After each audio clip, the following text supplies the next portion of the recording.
plans to overhaul the U.S. prison system. The U.S. has one of the world's largest prison populations, with nearly half of inmates jailed for drug offences. Attorney General Eric Holder wants to ease overcrowding by scaling back harsh prison sentences for minor drug offences.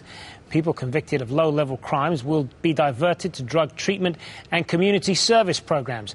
And elderly inmates who have served the bulk of their sentence will be eligible for early release. America's prisons are overflowing. Here in California, gyms are turned into dormitories as the prison system struggles to cope. The numbers are striking.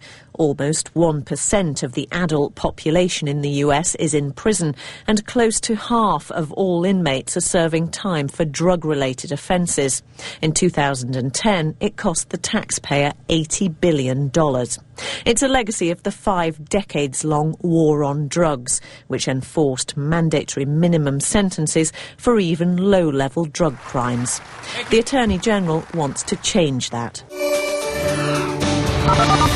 With an outsized, unnecessarily large prison population, we need to ensure that incarceration is used to punish, to deter, and to rehabilitate, but not merely to warehouse and to forget. Attorney General Eric Holder announced the Justice Department will stop seeking mandatory minimum sentences for offenders accused of low-level, nonviolent drug crimes, like a small-time drug courier. Instead, they'll ask to send them to drug treatment and community service programs. This is our opportunity to define this time, our time, as one of progress and innovation. This is our promise to forge a more just society.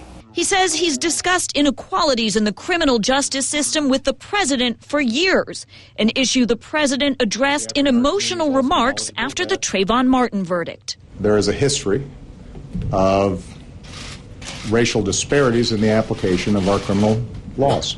All of which may explain the unusual bipartisan support for ending mandatory minimum sentences that ranges from Tea Party Republican Rand Paul. Some argue with evidence that our drug laws are biased, that they are the new Jim Crow. To the ACLU, which hailed Holder's announcement as a crucial effort to end wasteful and harmful federal prison overcrowding.